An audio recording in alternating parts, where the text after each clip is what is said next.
¿Qué tal? Bienvenidas, bienvenidos. Palabra suelta con usted por la televisión pública de nuestro país, Ecuador TV. 9 de la noche con 15 minutos, estamos en vivo este día miércoles 1 de junio. Y de entrada, haciéndole esa propuesta, ese exhorto de su participación en este programa, saldrán, ahí están los teléfonos de nuestro estudio acá en la ciudad de Quito, para que usted los utilice y participe. Esta vez vamos a conversar sobre el tema ambiental, tema clave en la sociedad actual.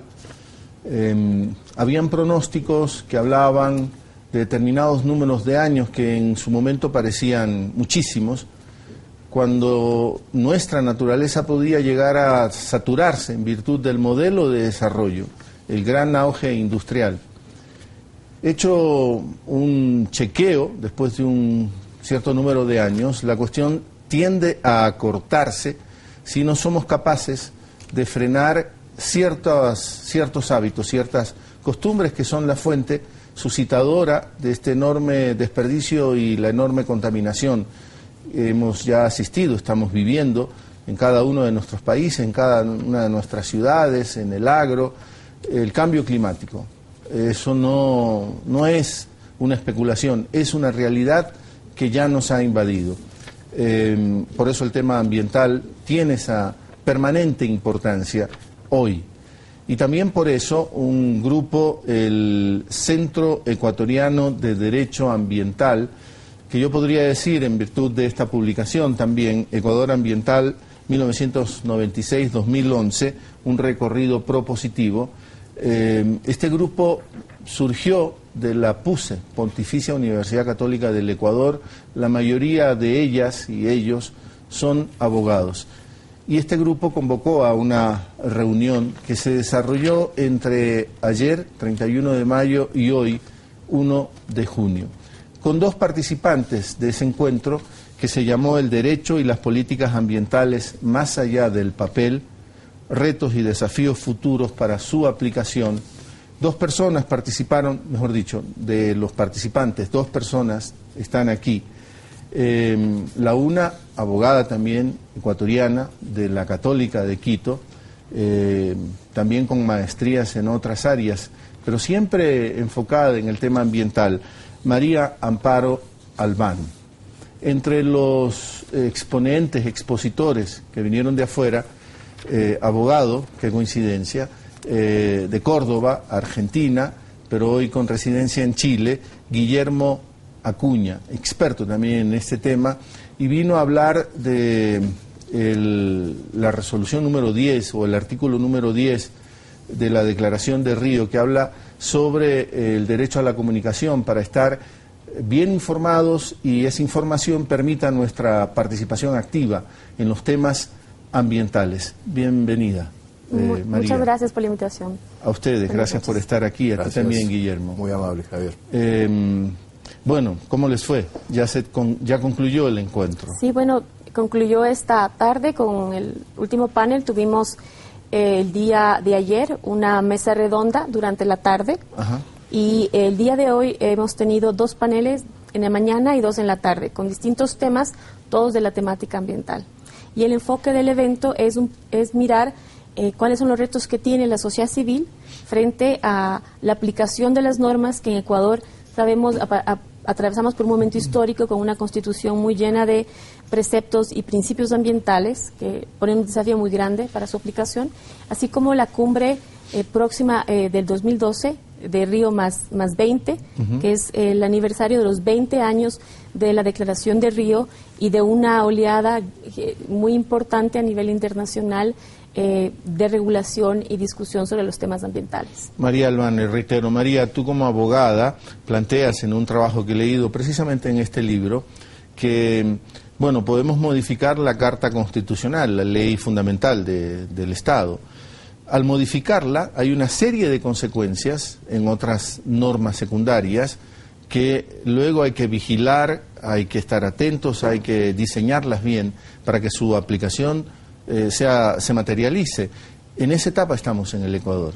Sí, con una carta nueva, una carta política nueva, el desafío es cómo adaptar las herramientas jurídicas e institucionales preexistentes, de tal forma que puedan ser funcionales para la aplicación de lo que ya contiene la nueva Carta Política. Entonces estamos en una etapa de afianzamiento, diríamos, a la parte institucional, que es una etapa que comenzó, diríamos, en los 90, con instituciones ambientales, se creó al 97 el Ministerio del Ambiente y ha venido progresando.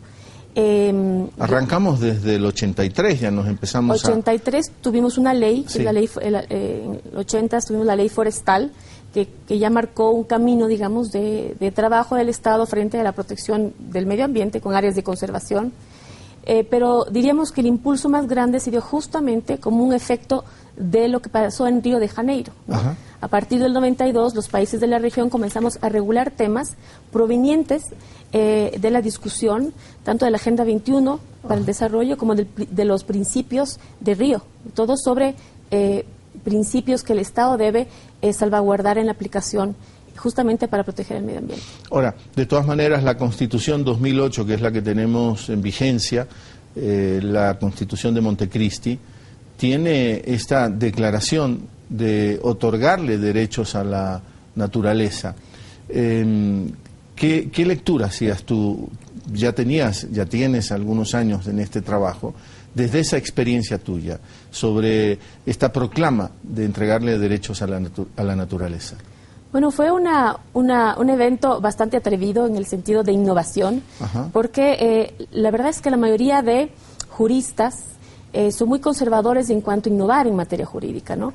Pero el momento político determinó mucha influencia de otras disciplinas, cosa que no había ocurrido antes. Antes las cartas políticas habían sido elaboradas por abogados. Entonces, la influencia de la sociología, de la antropología, de la economía. Y de los movimientos sociales. Que es justamente parte de la consecuencia, digamos, de una efervescencia social que aterrizaba en Montecristi una serie de ideas que se trabajaron desde la sociedad civil. Y eso ocasionó que se diera el momento y el fervor político también para aceptar innovaciones. Ahora, desde el punto de vista jurídico estrictamente, al principio resulta una institución un poco complicada de procesar porque choca contra el derecho civil tradicional, que dice que las personas tienen derechos cuando son capaces de contraer obligaciones naturales o jurídicas, ¿no? Esta ficción que se crea. Pero la naturaleza no tiene capacidad de contraer obligaciones, solo tiene ahora derechos. Yo te lo podría discutir eso. No, sí. Estoy diciendo como una crítica, digamos, porque para los abogados al principio resulta una idea extraña. Sí. Pero luego, claro, mirando uno las instituciones que se crean y además la tutela, que es la obligación que tiene el Estado de salvaguardar y garantizar, resulta que es innovador y puede ser realmente un paso hacia adelante, inclusive como una propuesta, una invitación desde el propio derecho local hacia lo regional quizás o el internacional en algún momento, para dar ese paso. Sería interesante ver, y hay muchos países en los que he conversado y he hablado de esto, que están esperando a ver qué sucede, cómo se aplican los derechos de la naturaleza desde el punto de vista de ser sujeto de derecho, para mirar la posibilidad de discutirlo. Hay países y hay movimientos en otros países que lo están mirando. Entonces, desde ese punto de vista, es muy interesante el paso que se dio. Por el mismo diagnóstico que hacen ustedes, me refiero por ustedes a la gente que está preocupada del tema ambiental desde hace muchos años, y en ese diagnóstico ustedes advierten que si no paramos las tendencias actuales del consumo, de este desarrollo industrial también, vamos a llegar a un escenario de agotamiento de la naturaleza. La naturaleza luego recuperará sus equilibrios y nosotros, quién sabe a dónde salimos espergeados, como dicen por mi tierra. ¿Eso no nos presiona para ser más audaces, como para llegar a ese planteamiento, derechos a la naturaleza? Sí, la verdad es que es un momento histórico porque hay una presión social muy grande por proteger el medio ambiente.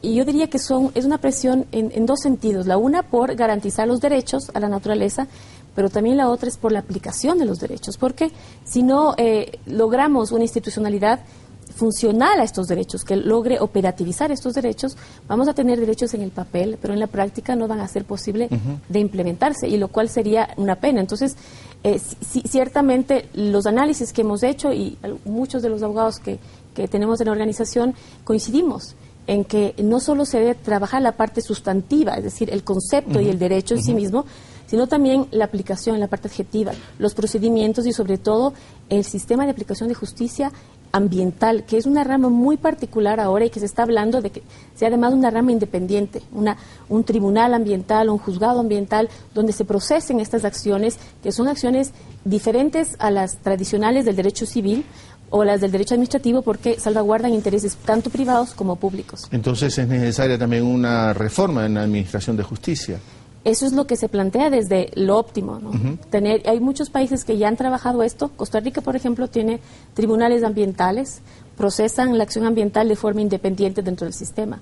Entonces hay que sopesar, pero la verdad es que sería interesante mirar si es que la legislatura se atreve a generar esto y si es que el sistema o la reorganización de justicia ahora pudiera determinar que esto es necesario para la aplicación de los derechos ambientales. María Albán dice mirar si la legislatura se atreve. Guillermo Acuña, desde Chile, pero argentino. Guillermo, entonces la sociedad civil tiene que estar permanentemente movilizada también para exigir ese atrevimiento, y de ahí que este principio 10 es clave, es lo que tú has venido a hablar en este encuentro. Exactamente, Javier. El principio 10 en la Declaración de Río fue un hito en torno a la forma en la que la sociedad civil, o todo lo que no era gobierno, todo lo que no eran entes públicos, debían o pedían garantizar en torno a acceder a información para saber de qué se trataba, de qué se estaba discutiendo, qué se estaba licenciando,